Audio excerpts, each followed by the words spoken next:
నేను బాలకృష్ణ గారి బిల్డింగ్ నుంచి ఆ ఐపీ అడ్రస్ నుంచి నా మీద తప్పుడు ప్రచారం జరిగింది అని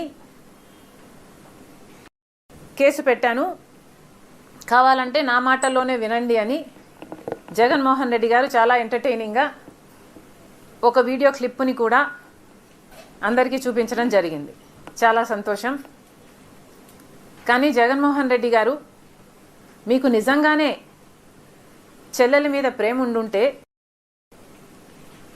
మీకు బాలకృష్ణ గారో లేక బాలకృష్ణ బిల్డింగ్ ఐపీ అడ్రస్ నుంచో మీ చెల్లెల మీద తప్పుడు ప్రచారం జరిగింది అని మీరు నమ్మింటే, మీకు తెలుసుంటే, మరి మీరు 5 సంవత్సరాలు ముఖ్యమంత్రిగా ఉన్నారు కదా. ఆ ఇష్యూ జరిగిన తర్వాత 5 సంవత్సరాలు మీరు ముఖ్యమంత్రిగా ఉండి ఏం గాడిదలు కాశారండి? ఎందుకు ఎంక్వైరీ వేయలేదు బాలకృష్ణ మీద? మీరు ఇప్పుడు చెల్లెల మీద ప్రేమ ఉన్నట్టు మీరు మాట్లాడుతున్నారే. మీకు నిజంగానే చెల్లెల మీద ప్రేమ ఉంటే ఏ ఇష్యూ అయితే బాలకృష్ణ బిల్డింగ్ నుంచి అప్పుడు జరిగిందో ప్రభాస్కు నాకు సంబంధం ఉంది అని, అదే ఇష్యూని గత 5 సంవత్సరాలలో మీ సైతాన్ సైన్యం మీ సోషల్ మీడియాలో మీరు వాడుకోలేదా?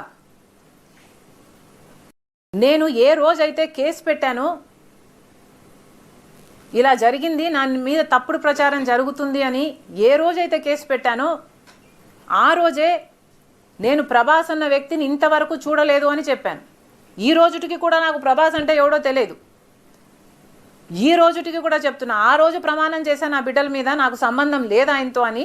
ఈ రోజు మళ్ళీ చేయడానికి కూడా చెప్తున్నా, నాకు సంబంధం లేదు ఆయనతో. నా బిడ్డల మీద ప్రమాణం చేసి చెప్తున్నా. జగన్మోహన్ రెడ్డి గారికి ఇవన్నీ తెలిసి కూడా నాకు క్యారెక్టర్ లేనట్టు, నాకు ఆయనతో సంబంధం ఉన్నట్టు గత 5 సంవత్సరాలలో మీ సైతాన్ సైన్యం చేత ప్రాపగండా చేయించలేదా? మీకా చెల్లెల మీద ప్రేమ ఉన్నది, సిగ్గుండాలి కదా.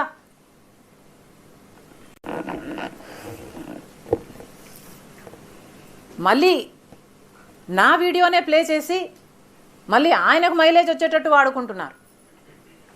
అంటే నా వీడియో పనికొస్తుందన్నా మీరు వాడేసుకుంటారు. సో మీరు చెల్లెల్ని వాడేసుకుంటారు, మీరు తల్లి మీద కేసైనా పెడతారు, మీరు నాన్న పేరుని సిబిఐ ఛార్జ్ షీట్లో అయినా